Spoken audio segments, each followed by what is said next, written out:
In the depths of the Third Age, when the shadow of Sauron had not yet fallen upon Middle-earth in its final darkness, there dwelt in the halls of Erebor a master smith named Thorek Ironhand. Unlike his kinsman, who delved for gold and precious stones, Thorek's passion lay in the ancient art of bladecraft, passed down through bloodlines that traced back to the very forges of Ole. The king under the mountain, Thror, had summoned Thorek to his throne room on a morning when the dawn broke red over the lonely mountain, an omen that would prove more prophetic than any could foresee. "Master Smith," spoke Thror, his voice echoing in the great hall, "strange tidings have reached my ears from the Grey Haven. Círdan the shipwright sends word of a vision granted to him by Ulmo, Lord of Waters. In his dream, he beheld 7 blades wreathed in crimson flame, forged to stand against a darkness yet to come." Thorek stroked his braided beard, his weathered hands already imagining the feel of hammer upon anvil. 7 blades, you say, my lord? What manner of metal would suffice for such a purpose? From beneath his throne, Thror produced a small casket wrought of mithril. Within lay fragments of metal that seemed to capture and hold the very light of the Arkenstone, remnants of Telchar's own forge, salvaged from the ruins of Nogrod after the War of the Jewels. These shards, Thror continued, were found deep within our mine, where they had lain hidden since the Elder Days. Círdan believes they are touched by the flame imperishable itself, and that from them weapons of great power might be wrought. Thus began the great work. For 7 years, Thorek labored in a chamber hewn from the mountain's heart, where the fires of creation burned eternal. Each blade took a full year to forge, and with each passing season, the smith felt an ancient power flowing through his hand, a power that seemed to whisper of deeds yet undone and battles yet unfought. The first blade he named Dawnbreaker, for it gleamed like the first light of Arundil's ship. The second was called Grimfang, dark as a starless night, yet keen as winter wind. One by one, the 7 swords took shape: Oathkeeper, Kinslayer, Truth-Seeker, Shadowbane, and finally, the greatest of them all, Redemption, whose blade seemed to hold within its steel the very hope of the world. But in the 7th year of forging, when the last blade cooled upon the anvil, Thorek discovered something that filled him with both wonder and dread. Each sword bore upon its fuller an inscription, the ancient tongue of the Elves, words that had appeared unbidden during the forging: 7 stars and 7 stones and 1 white tree. When the red dawn breaks, the blades shall be free. Ma, word of the 7 blades spread like wildfire through the halls of kings and the towers of the wise. Yet before Thror could decide their fate, darkness crept into Erebor itself. Smaug the Golden, greatest of the fire drakes of the north, descended upon the lonely mountain in wrath and flame. In the chaos of the dragon's assault, Thorek seized the 7 blades and fled through secret ways known only to the deepest delver. But even as he escaped, he understood that such weapons could not remain together.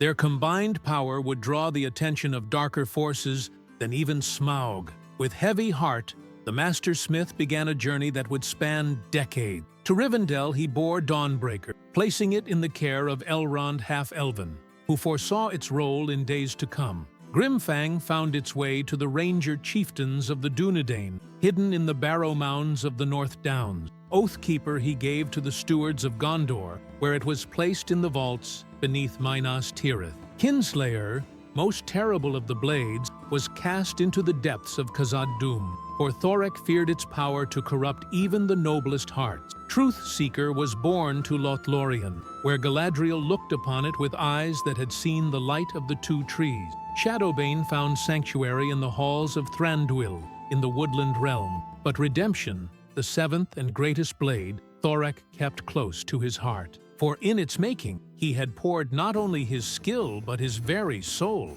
And he sensed that its destiny was bound to his own bloodline. Years passed, and the locations of the blades became legend, then myth, then whispered rumor. Thorek settled in the Shire, taking the name Thomas Redford, and there he lived quietly among the Hobbits, teaching simple metalwork and keeping watch over the green land. Yet always he remembered the prophecy inscribed upon the blades, and wondered when the red dawn would come. In his 90th year, as he lay upon his deathbed in a small hobbit hole overlooking the Brandywine, Thorek called to his side young Bilbo Baggins, who had often visited his forge with wonder-filled eyes. "Master Baggins," he whispered, his voice barely audible above the spring rain, "I have lived too long and seen too much. There is something I would have you keep safe." With trembling hand, he pressed into Bilbo's grasp a small leather pouch. Within lies a key and words that will make sense when the world has need. Guard them well, for the fate of free people may one day depend upon them. And with those words, the last smith of the Red Dawn blades passed from Middle-earth, taking with him the full knowledge of their location, save for what he had entrusted to a bewildered hobbit who thought it naught but the rambling of an old man. 60 years after the death of Thomas Redforge, the world began to darken once more. In the depths of Moria, the Balrog stirred. In Dol Guldur, the necromancer revealed himself as Sauron returned, and in a hobbit hole in the Shire, Bilbo Baggins had grown old and strange, filled with tales of adventure and dragons and a ring of power that he kept secret from all the world. It was on the eve of his departure from Bag End, though he told none his true destination, that Bilbo remembered the leather pouch given to him so long ago by the strange smith. Taking it from the back of a dusty drawer, he opened it with hands that had once trembled to touch dragon gold. Within was indeed a key, wrought of the same strange metal as the blade fragments had been, and a parchment covered in runes and symbols. As he studied it by candlelight, the words seemed to shift and change before his eyes, revealing their meaning at last. When shadow rises and hope grows dim, when evil stirs at the world's rim, seek ye the blades of the red dawn bright, 7 swords to cleanse the night. The key shall open the hidden door, where lies the greatest of lore, but beware the price of power's call. One must be lost to save them all. Below the verse was a map showing locations throughout Middle-earth, marked with 7 stars. But strangest of all was what lay at the bottom of the pouch, a single scale of dragon gold, inscribed with words in the black speech that made Bilbo's blood run cold. The 7 gather when the 9 ride forth. Understanding flooded through him like ice water. The Nazgul were abroad once more, and somehow the enemy knew of the blades. There was no time to lose. That very night, Bilbo set out from Bag End, but not toward the Grey Havens, as he had told Gandalf. Instead, he rode hard toward Rivendell, the dragon scale burning in his pocket like a coal of fire, and the key of the Red Dawn clutched tight in his weathered hand. Behind him, unseen in the darkness, 9 black riders had entered the Shire, their fell breath withering the very grass beneath their horses' hooves. The hunt for the 7 blades had begun. In Rivendell, the House of Elrond had become a place of urgent counsel. Gandalf the Grey paced the halls with worry etched deep upon his face, for his inquiries into the nature of Bilbo's ring had revealed truths more terrible than he had imagined. When the old hobbit arrived at the Hidden Valley, bearing tales of prophecy and blades of power, the wizard's concern deepened to alarm. "So," mused Elrond as he examined the key by the light of the evening star, "the legend of the Red Dawn weapons was no mere tale after all. I remember when Thorak Ironhand brought Dawnbreaker to my halls. Though I knew him then by his true name, the blade lies even now in our armory, wrapped in mithril cloth and guarded by songs of binding." Bilbo looked up sharply. "You knew him?" "Thomas Redforge was the greatest weaponsmith of the Third Age," Elrond finished, though few recognized his skill, for it lay not in decoration or ornament, but in the forging of blades that could wound the very spirit of evil itself. "Tell me, Master Baggins, do you still carry the ring you found in Gollum's cave?" The question seemed to hang in the air like a doom. Slowly, reluctantly, Bilbo drew forth the golden band that had been his secret companion for so many years. As it caught the starlight, the dragon scale in his other hand began to smoke and hiss. "I thought as much," said Gandalf grimly. "The scale responds to the One Ring's presence. Somehow, Sauron learned of the Seven Blades during the years of his searching, and he fears them enough to set his most terrible servants upon their trail. "But why now?" asked Bilbo. "The swords have lain hidden for decades without troubling anyone." Elrond's face grew grave. "Because the time of testing approaches. The red dawn that Círdan foretold is not a sunrise, but a sign, the crimson light that will shine when the final battle for Middle-earth begins. The blades were forged not for this age, but for the next, when all the free peoples must stand together or fall into eternal darkness." A sound of horns echoed through the valley, and scouts came running with news that struck fear into every heart. The Nine were at the borders of Rivendell, drawn by some power they could not cross, but would not abandon. They circled the hidden realm like wolves around a sheepfold, waiting with the patience of the undead. "We cannot remain here," declared Gandalf. "The ring must be destroyed, and the blades must be gathered before the enemy can claim them. But we cannot do both tasks with the same company. Then let them be divided," said a new voice from the shadows. Into the circle of light stepped Aragorn, son of Arathorn, his hand upon the hilt of the broken sword that was his inheritance. "I have heard whispers of this prophecy in the wild land. Grimfang lies hidden in the Barrow Downs, and I know the ways to reach it. Give me companions, and I will begin the gathering while others bear the ring toward its destruction." Thus was born the Fellowship of the Red Dawn, a second company that would walk roads even darker than those faced by the Ring-bearer. For while Frodo and his companions would carry their burden toward Mount Doom, Aragorn and his chosen few would race across Middle-earth to prevent the Seven Blades from falling into the hands of the enemy. But none who sat in council that night could foresee the terrible choice that awaited them, or the price that would be paid before the Red Dawn finally broke over the fields of victory. Beneath the hill of Weathertop, where once the watchtower of Amonsul had stood guard over Eriador, Aragorn and his companions made their camp. With him rode Legolas of the Woodland Realm, whose errand was twofold: to aid in the quest and to retrieve Shadowbane from his father's halls. Gimli the dwarf had joined their company as well, for the ways into Moria, where Kinslayer lay hidden, were known to few living beings, and none better than the folk of Durin. The fourth member of their fellowship was unexpected. Faramir, son of Denethor, had ridden north from Gondor bearing his father's wrath and his own conviction that Oathkeeper must not fall into shadow. Though Denethor had forbidden the blade's removal from Minas Tirith, the younger son had taken it in secret, sensing that greater doom than his father's anger awaited if the sword remained in the tower. "3 blades we have," said Aragorn, examining their prizes by the light of a carefully shielded fire. "Dawnbreaker from Rivendell, Oathkeeper from Gondor's vault, and Shadowbane from the armory of the Woodland Realm. 4 remain beyond our reach." "Not all beyond reach," rumbled Gimli, sharpening his axe with steady strokes. "The paths to Moria I know, though they run dark and dangerous. But Khazad-dûm is not the realm it once was, and what dwells there now may guard the blade more fiercely than any vault of king." Legolas looked up from where he sat,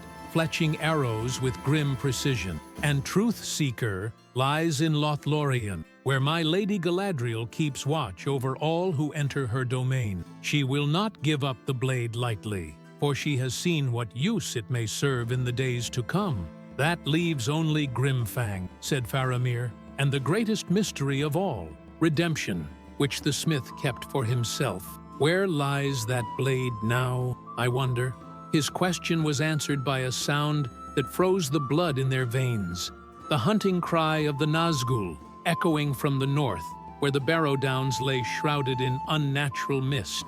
In the distance, a red light flickered like a baleful eye, and the very air grew cold with malice. "They have found the Barrow," whispered Aragorn. "We are too late." But even as despair threatened to take hold, a new light appeared on the southern horizon, white and pure, like the evening star descended to earth.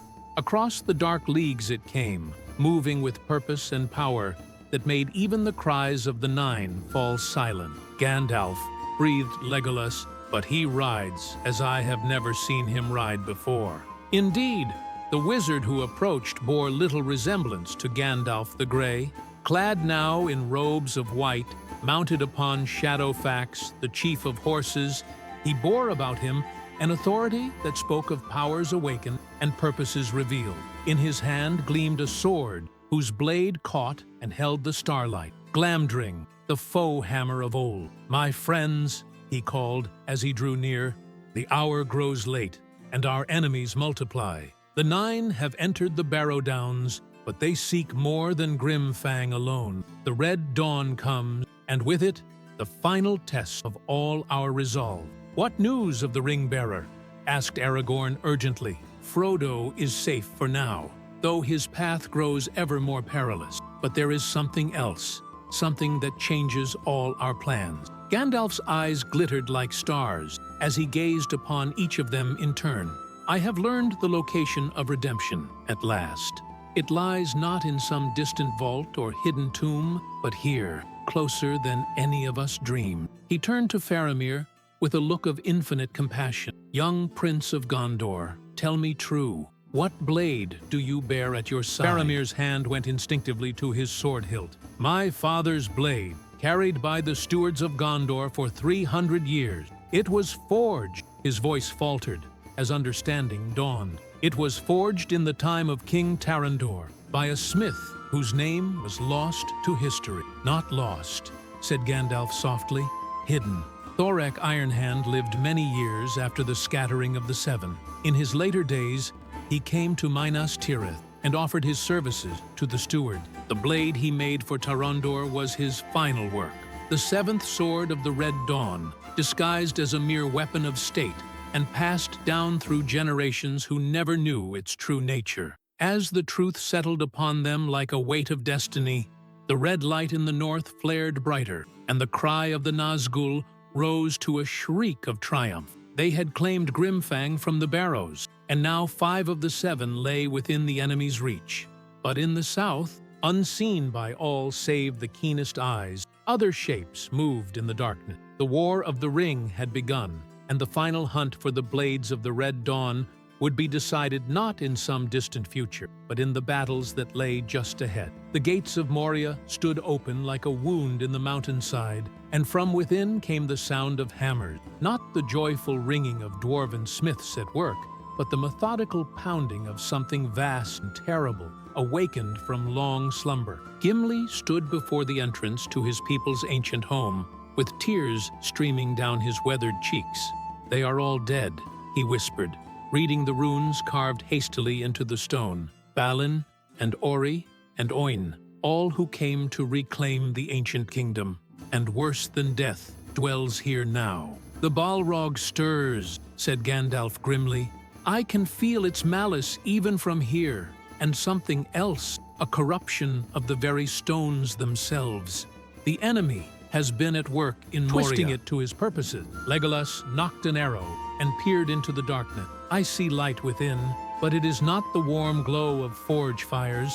It burns cold and green, like foxfire in a marsh." "Orc work," spat Gimli. "They defile even the sacred places." His grip tightened on his axe. "But Kinslayer lies somewhere in those halls, and we cannot leave it for the enemy to claim." They entered the mines in grim silence, following paths that Gimli remembered from the tales of his fathers. But the Moria they found was not the realm of beauty and craftsmanship that had once rivaled Erebor itself. The walls were scarred with crude markings in the black speech, the floors littered with the bones of Balin's company, and everywhere hung the stench of corruption. In the chamber of Mazarbel, they found signs of the colony's last stand, axes notched and broken, armor rent with claw marks, and scrawled upon the wall in a dying dwarf's hand, words that chilled them to the bone. "They are coming, the 7. He knows. The blade is lost." "Durin's Bane knows of our quest," said Aragorn,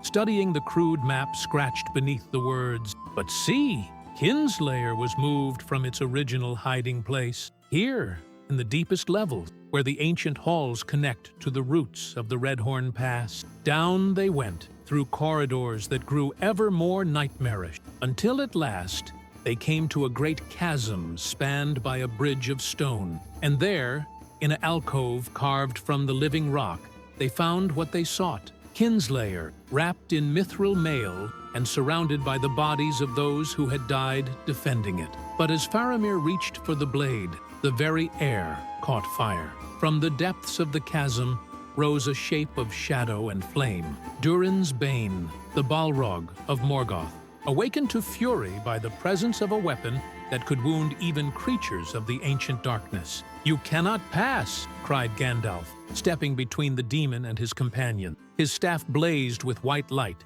and Glamdring sang as he drew it from its sheath. "I am a servant of the secret fire, wielder of the flame of Anor. The dark fire will not avail you." The battle that followed shook the very foundations of the Misty Mountains. Fire met fire. Light clashed against shadow, and the bridge of Khazad-dûm cracked beneath the weight of powers unleashed. In the end, it was not Glamdring alone that brought victory, but the combined might of all four blades. For as the Balrog's whip lashed out to drag Gandalf into the abyss, Faramir struck with Redemption, Aragorn with Dawnbreaker, and Legolas with Shadowbane. The demon's cry of pain and rage echoed through all the halls of Moria as it fell, but its death throes brought down half the mountain with it. Racing against collapsing stone and rising flame, the company fled toward the eastern gates, bearing Kinslayer and the terrible knowledge of what it had cost to claim it.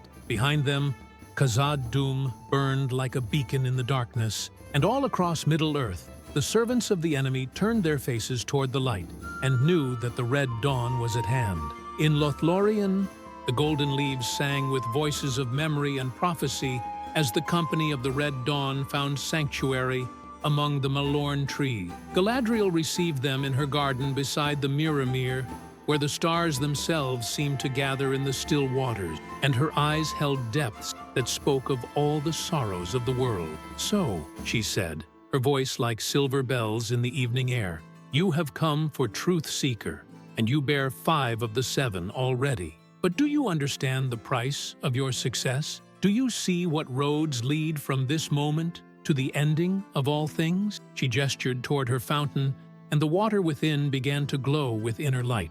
"Look, if you would know the truth of what you seek." One by one, they gazed into the mirror of Galadriel, and each saw visions that burned themselves into memory like brands of fire. Aragorn saw himself standing upon the Pelennor fields, Dawnbreaker in his hand as darkness swept toward Minas Tirith. Legolas witnessed the final battle before the Black Gate, where all 7 blades blazed with light that drove back the very shadows of Mordor. Gimli beheld the forges of Erebor restored, but empty of all the craftsmen who had once worked there, while the mountains echoed with the sound of weeping.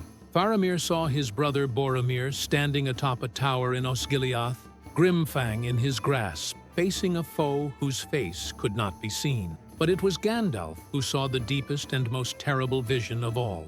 In the mirror's depths, he witnessed the moment when the 7 blades would be united, and the price that would be paid for their use. One figure stood apart from all the rest, bearing redemption as he faced the eye of Sauron itself.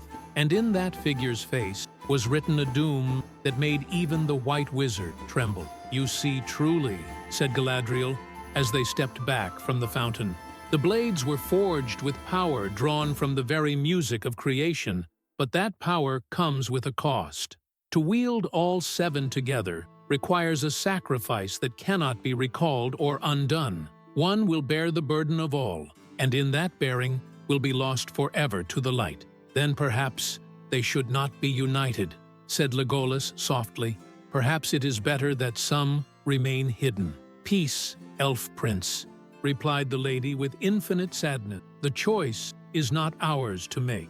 The Red Dawn comes whether we will it or not, and when it breaks over Middle-earth, all the peoples of the free lands must stand together or fall into eternal night. The blades are but one weapon in that war, terrible but necessary." She led them to a bower where Truth Seeker lay upon a bed of silver leaves, its blade seeming to capture and hold the very essence of starlight. As Gandalf took up the sword, the remaining blades at their sides began to sing, a sound like distant thunder, or the roar of great waters, or the voices of the Valar themselves calling across the years. 5 blades are now together, said Galadriel. 2 remain in the hands of the enemy. But know this, the 9 who bear them are not their masters. Sauron himself has claimed them, and he studies their power even as we speak, learning how they might be turned against the light that forged them. Then we must move swiftly, said Aragorn. The ring-bearer approaches Mount Doom, and when that fire is kindled, all our plans will be tested. Where must we go to complete our quest? The lady's eyes turned toward the south, where storm clouds were gathering on the horizon. To Minas Tirith, she said, where the greatest battle of your age will soon be fought. For it is there that the 7 must be united, in the hour when hope seems lost and darkness covers all the world. Only then will the Red Dawn break, and with it, the ending of the Third Age. As they departed the Golden Wood, bearing Truth-Seeker and the weight of prophecy, none could know that in the Tower of Barad-dûr, the Dark Lord himself had taken up Grimfang and Oathkeeper and was learning to bend their power to his will. The final movement of the great game had begun, and on its outcome hung the fate of all Middle-earth. The great gates of Minas Tirith stood like barriers against the night, but even they could not shut out the tide of darkness that flowed across the Pelennor field. From the walls of the White City, Denethor looked down upon the greatest host that had ever marched from Mordor, and in his madness saw only despair and defeat. They come like a black sea, he whispered to the Palantir that had become his curse and his obsession. 10,000 orcs, and Southrons with Mumakil, and Easterlings in chariots of war, and at their head. His voice failed as he beheld the chief of the Nazgul, the Witch King of Angmar, seated upon his fell beast with Grimfang gleaming in his gauntleted hand. Beside him rode another of the 9, and in his grasp was Oathkeeper, the blade that had once symbolized the loyalty of Gondor's stewards. They have perverted our own weapons against us, Denethor moaned. There is no hope. We are defeated before the battle begins. Situ. But high in the citadel's tower, another voice spoke with authority that had not been heard in Minas Tirith for many years. Aragorn, son of Arathorn, stood revealed in the armor of king, the Elisar upon his breast, and Andúril reforged at his side. With him were the bearers of the Red Dawn, Gandalf with Truth-Seeker, Legolas with Shadowbane, Gimli with Kinslayer, and Faramir with Redemption. The hour of trial has come, said the rightful king, but we do not face it unarmed. Let the enemy know that the 7 stars of prophecy shine still in the west, and that the dawn comes even to the darkest night. The battle that followed would be remembered as long as the world endured. On the Pelennor fields, the armies of the West met those of Mordor in a clash that shook the very earth. But above the greater conflict, another war was fought, the War of the 7 Blades, where light and darkness strove for mastery of weapons that could determine the fate of all things. The Witch King sought out Aragorn on the field, and their duel was like the meeting of storm and mountain. Grimfang, corrupted by the Nazgul's touch, burned with cold fire that withered the very grass where it passed. But Dawnbreaker answered with light that had seen the first sunrise over Middle-earth, and when the blades met, the sound was like thunder rolling across the sky.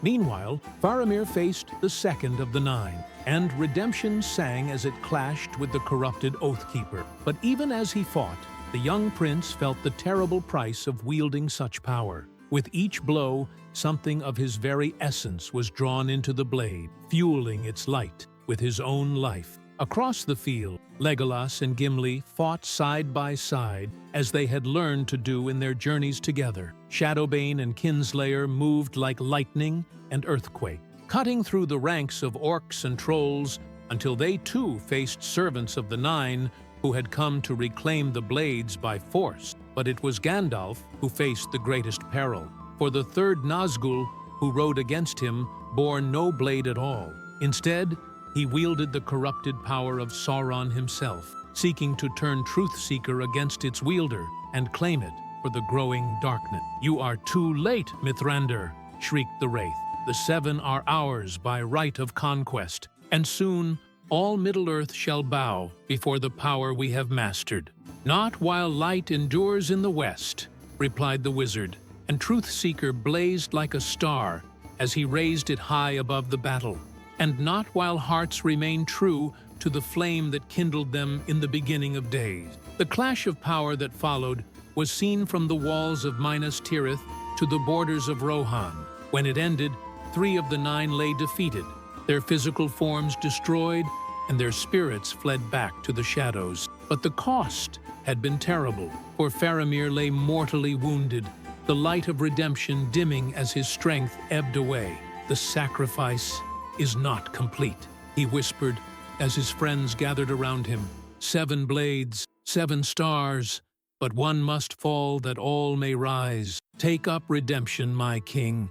The red dawn comes, and with it, your greatest trial." As the young prince of Gondor breathed his last, redemption blazed one final time in his grasp, then passed to Aragorn with all its terrible burden. Now 6 of the 7 were united, but their power was greater than any mortal frame could bear for long. And in the east, the eye of Sauron turned from the slopes of Mount Doom and fixed itself upon the battle before Minas Tirith, seeing at last the weapons that had been prophesied to bring about his doom. In the fires of Mount Doom, Frodo Baggins stood upon the edge of all things, the one ring heavy in his hand and the weight of the world upon his shoulders. Behind him, Gollum crept like a shadow, his eyes fixed upon the precious thing that had consumed his life for centuries. And far below, in the Samath Naur, where the ring had been forged, the fires of creation burned eternal.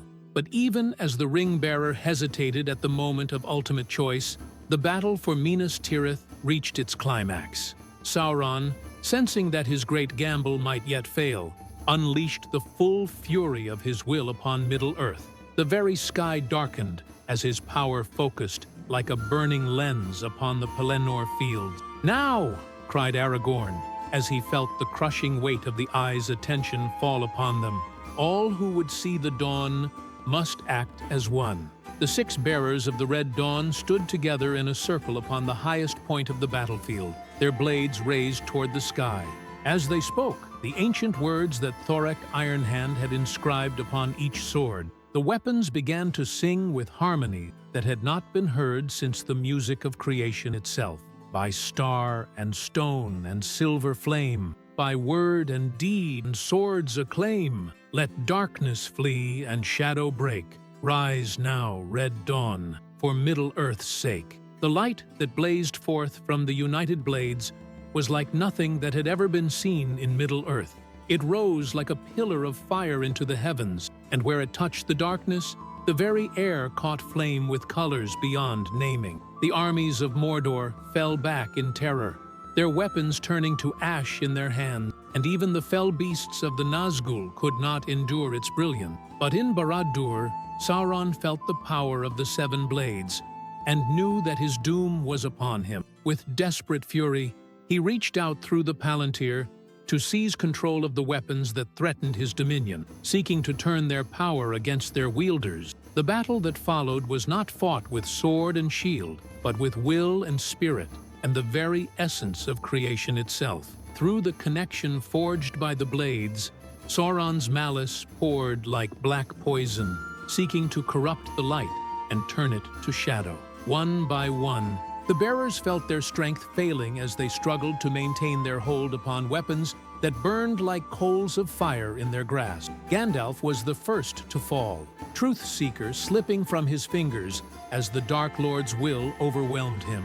Legolas followed, then Gimli, until only Aragorn remained standing, bearing all 6 blades, though their combined weight threatened to crush his very soul. "I cannot hold them," he cried out in anguish. "The power is too great." But even as despair seemed ready to claim victory, a 7th voice joined the Song of the Blade. From the ruins of Osgiliath came Boromir, son of Denethor, bearing in his hands the 7th sword. Not redemption, as all had believed, but a blade that had never been named, forged in secret by Thorek in his final days. "Forgiveness," he called, as he ran toward the circle of light, his voice carrying across the battlefield like a horn of hope. True seventh blade, not redemption, but forgiveness itself. For Boromir had not died at Amon Hen as all believed. Grievously wounded by the Uruk-hai's arrows, he had been found by rangers of Ithilien and nursed back to health in secret caves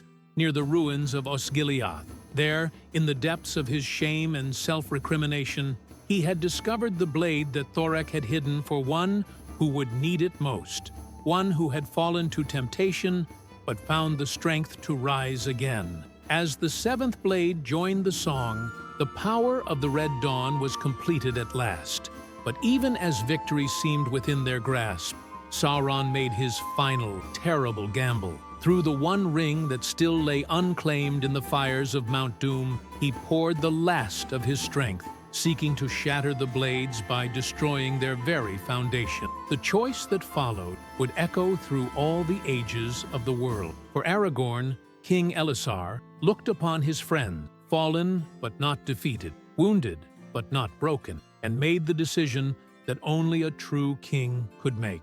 Gathering all seven blades into his arms, feeling their fire burn through his very being, he spoke the words that would save Middle-earth and doom himself.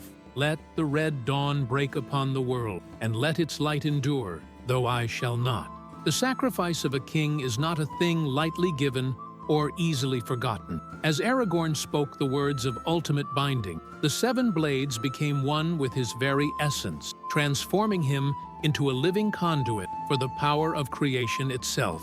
The light that blazed forth from his transfigured form was pure and terrible, reaching across all the leagues to Mount Doom itself. There, in the moment when Frodo's will finally failed and the ring claimed him for its own, the Red Dawn's radiance struck like lightning.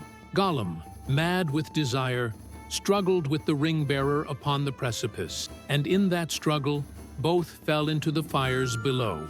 But as the One Ring met its end in the flames where it was made, the last of Sauron's power was caught and held by the light of the Seven Blades. The destruction that followed shook Middle-earth to its foundations. Barad-dûr collapsed into ruin.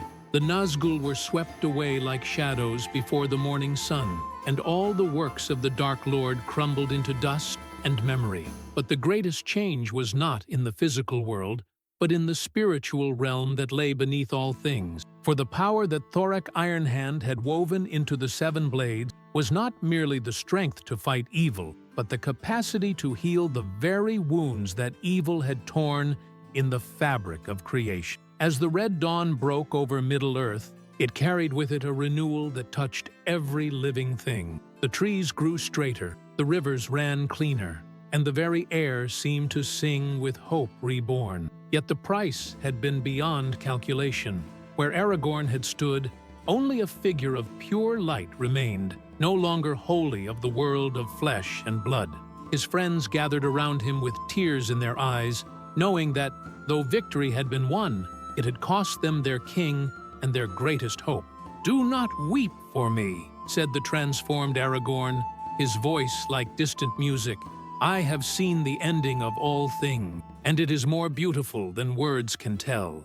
The Red Dawn was never meant to be just another battle won or kingdom saved. It was the promise that no darkness, however deep, can endure forever against the light." Gandalf, risen from his swoon with Truth-Seeker once more in his hand, looked upon his friend with eyes that held both sorrow and understanding. "The blades must be scattered once more," he said softly. "Their work is done, but their power remains too great for any one age to contain." "Nay," replied the light that had been Aragorn, "let them be gathered instead into one place, where they may stand as guardians against the return of shadow. For though Sauron is defeated, and this age ends, evil is not destroyed forever. Other darknesses will rise in times to come, and the free peoples will have need of these weapons again." Thus was built the Hall of Seven Stars, deep beneath Minas Tirith, where the blades of the Red Dawn were placed in a circle around a throne that would never again know a living king. There they remained through all the years that followed, glowing with soft light and singing wordlessly of the sacrifice that had purchased the peace of the world. But the greatest wonder was yet to come, for as the fourth age dawned and the elves prepared to sail into the west, they found that the light, which had been Aragorn, sought to remain in Middle-earth, watching over the lands he had died to save. "I cannot pass into the undying lands," he told them, "for I am no longer wholly of any single realm, but I can remain here, in the place between light and shadow, and guard the borders of the world against whatever darkness may yet come." 50 years had passed since the Red Dawn broke over Middle-earth, and the world had settled into a peace deeper than any known since the Elder Days. The Fourth Age was a time of growth and healing, when the wounds left by centuries of war finally began to mend, and the free peoples learned to live without the shadow of great evil hanging over their daily lives. In the Shire, Sam Gamgee had long served as mayor, using his experience of far places to help his fellow hobbits adapt to a world where the borders of the known lands grew ever wider. His gardens bloomed with flowers that had never been seen in the Shire before, gifts from Lothlorien and Rivendell that brought a touch of elvish beauty to the green hills of Hobbiton. In Rohan, Ymir King had built a realm stronger than any his forebears had known, aided by the wisdom of Gimli, who had left the mountains to help design great halls that rivaled even Meduseld in their splendor. The friendship between Dwarf and Horse Lord had become the stuff of legend, though both would gruffly deny that their partnership was anything more than practical necessity. In Ithilien, where once only rangers had dared to dwell, Legolas had planted a garden realm that stretched from the Mountains of Shadow to the borders of Mordor itself. The trees he nurtured there grew tall and fair, and in their shade, new communities took root, men and elves working together to reclaim lands that had long lain waste. But it was in Minas Tirith that the greatest changes were to be seen. Though the city remained without a king, it had not fallen into decline. Instead, a new form of governance had arisen, the Council of Seven, composed of representatives from all the free people, who met in the Hall of Seven Stars to discuss matters that affected the wider world. At their head sat an aged man who bore the title of Lord Protector, though his true authority came not from any crown or scepter, but from the wisdom he had gained in his long service to the light. This was Faramir, not the young prince who had fallen on the Pelennor field, but his son, born in the last year of the Third Age, and raised by foster parents who had known the true cost of heroism. For the greatest secret of the Red Dawn had only been revealed as the years passed and its effects became clear. The sacrifice of King Elessar had not truly ended his life, but transformed it into something beyond the understanding of mortal mind. Through the Seven Blades, his spirit remained connected to Middle-earth, and in times of great need, his influence could still be felt. It was on the 50th anniversary of the Red Dawn that this truth was finally revealed to those who had fought beside him. Gandalf, now returned in full to his role as guardian and guide, gathered the survivors in the Hall of Seven Stars for a ceremony that none had expected. "My friend," said the White Wizard, his voice echoing strangely in the chamber where the blades hung in their circle of eternal light, "you have served faithfully through all these years of peace, never knowing that your greatest companion remained among you still. But the time has come for truth to be spoken, and for you to see with your own eyes what your sacrifice accomplished." As he spoke, the seven swords began to sing once more, with harmonies that had not been heard since the day of victory. The light in the hall grew brighter and warmer, and slowly, a familiar figure began to take shape at the center of the circle, tall and noble, with eyes that held all the wisdom of the ages and the compassion of one who had willingly given up everything for the sake of others. "My friends," said Aragorn, "King Elessar, though his form was woven of starlight and memory rather than flesh and bone, I have watched over you through all these years, and I have seen the world you have built from the ashes of the old. It is more beautiful than any kingdom I could have ruled, and more lasting than any crown I might have worn." The reunion that followed was beyond the power of words to describe. Tears of joy mingled with laughter. Old stories were shared and new ones begun. And for one perfect evening, it was as though the fellowship of the Red Dawn had never been broken.